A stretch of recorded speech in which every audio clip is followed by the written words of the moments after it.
Poison Day. Bret Michaels' birthday, 60. That's pretty impressive that he's made it to 60. Why am I being mean to Bret Michaels Day? I said he's a carny, and I'm shocked he made it to 60.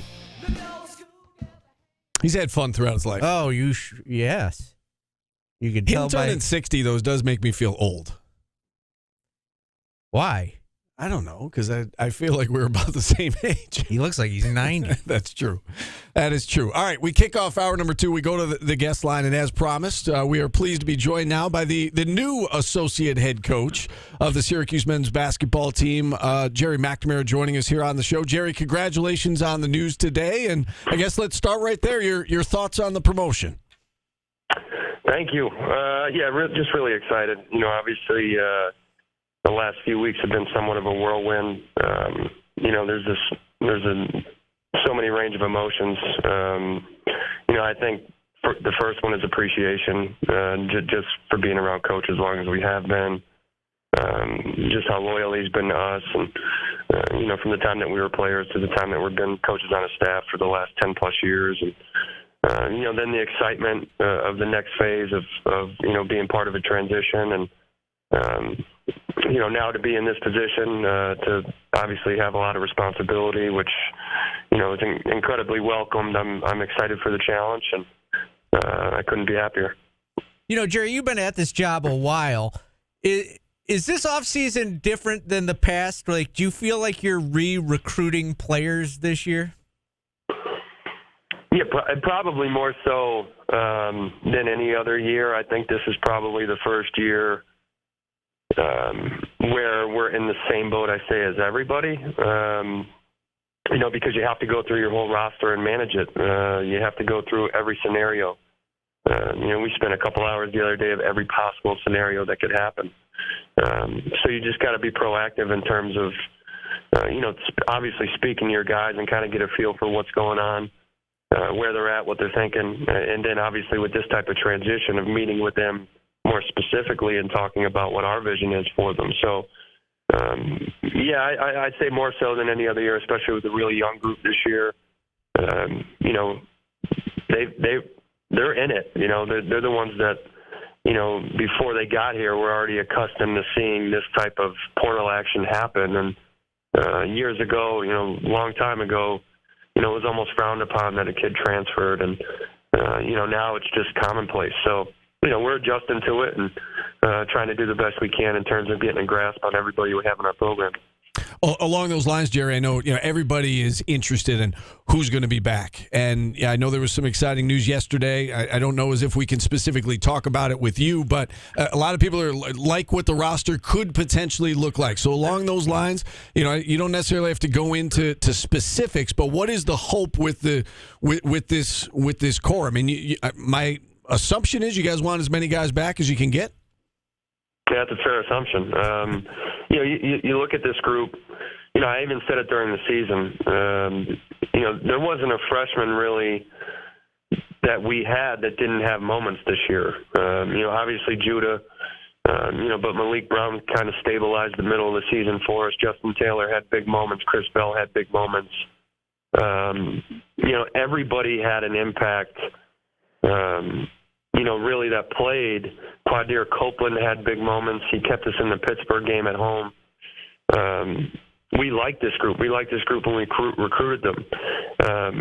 We like their versatility as we move forward. And obviously some things are going to change as far as schemes go and, defensive adjustments. And, we have a lot of versatility in those lineups. And, they're young. And we competed, for a good stretch. I think there was a stretch early where it looked like, this doesn't look too good. And then we came together.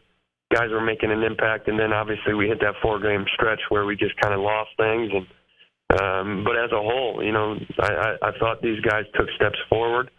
And when you're, in this business and in this industry and you feel like you have talent to work with and it's young talent, it's exciting. And I think that's what we're trying to relay to these guys is like, listen, we believe in you. We want to keep you guys together. We made a promise to you in terms of how we wanted to use you. That's still the vision moving forward. You mentioned that 4-game losing streak, and Coach Boeheim in an interview yesterday said that took a lot out of him. Did you see anything in him during that 4-game losing streak? And maybe you could tell us how it affected you, because it's never happened when you were really here either, really.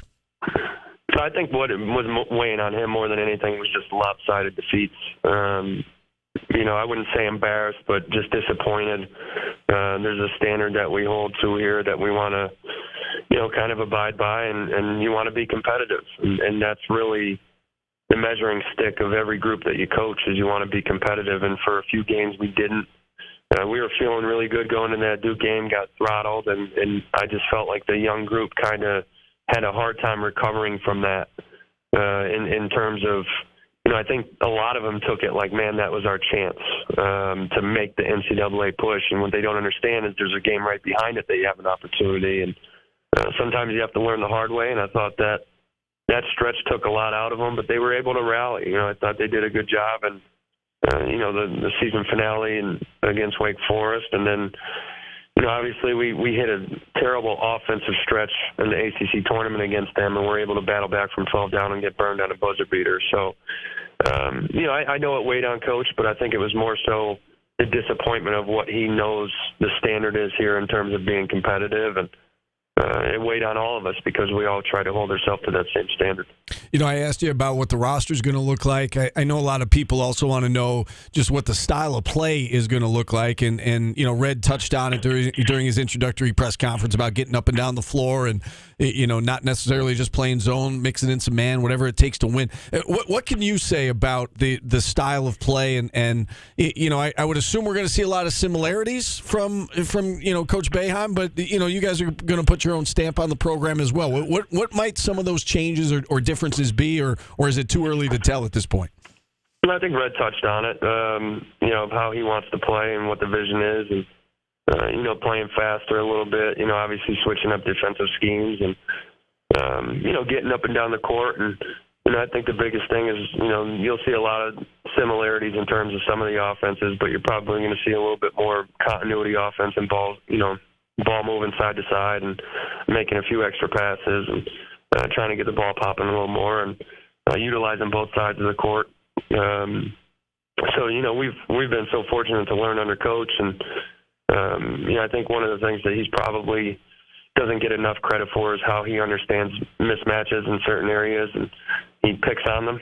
I hate to be the weakest defender on the other team in stretches because he's always understood where we had an advantage, and that's something that we're going to take forward, obviously. But add some wrinkles, obviously, and Red wants to put his own fingerprints on how he wants to play as well. Jerry, I do want to ask you about this promotion for you and for you personally, and what this means to you and your career. And, is the ultimate goal, still to become a head coach? And if so, how does this promotion kind of help you, as a stepping stone to making that happen? Yeah, I've never really kind of thought of it that way in terms of like stepping stones or anything like that. It's funny, I saw Adrian do a interview recently, and he talked about why he got into this business in the first place, which was to impact lives and be a part of the development process. And that's kind of how I've approached it. So I didn't really, have in my mind when I got into this as far as just, moving as fast as I could to be a head coach. I think a lot of guys do, maybe because they don't love the place that they're at. I think that's maybe why my journey was a little bit different. I played here. I love it here. I've raised 4 children here. So maybe I wasn't professionally as ambitious because of those things, because I was really comfortable in terms of working for the guy I played for, being, so close friendships with the guys that I was working with, my colleagues. So, there's no question. I think I'm at the stage of my career where that's the ultimate goal, to be a head coach, but I'm so grateful and fortunate to be at a place that I love and get to impact. And, that's an emotional thing too for me. So, I think that's the long-term goal. When it happens, it happens. I'm going to try to do the best in the process to choose the right one when it happens, a place that I could see a similar vision that I am here, that I could fall in love with and build it.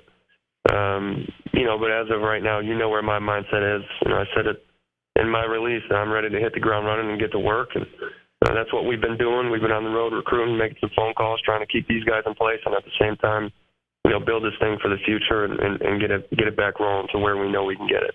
Very well said, as usual. And, this city, this program, this town are very lucky to have you.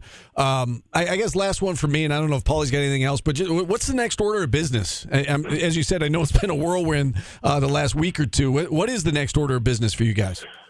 Well, we got to get our guys back. It's difficult because we came back, this all happened, and then they hit spring break. So normally if you're playing a postseason play, you have them in front of you. All these guys are home for the most part. I think every one of them will be back by Sunday. So that's the first order of business, is get our guys back Sunday. We're obviously going to meet again, kind of lay out the plan moving forward of what we're going to do prior to the end of this semester, of getting back in the gym and starting to work and starting to implement, the way we're going to move forward. And that's the first order. Just kind of get a gauge on where we're at and start to push this thing in a forward direction. Anything else, Paulie? No, I'm good. All right. He answered everything I wanted. He did. Okay. All right. Well, listen, Gerry, so glad that things are working out, and that I think SU basketball fans are excited for a lot of reasons. So thanks so much again. Congratulations on the promotion. Thanks for coming on, and I'm sure we'll talk again soon. Sounds good. Thank you, guys. All right, there he is, the new associate head coach of Syracuse men's basketball, Gerry McNamara. With that, we'll hit a break. We've got Cooper Watson from BustingBrackets.com. He'll join us next. Am I the only person that thinks, man, I hope nobody offers him a job? I was thinking the exact same thing as we were doing that interview. It's like you're torn because you want the guy to get his own head coaching job, but you want him to stay with you. Just not yet, right? Yeah, right. I felt the exact same way. All right, quick break here. Back after this.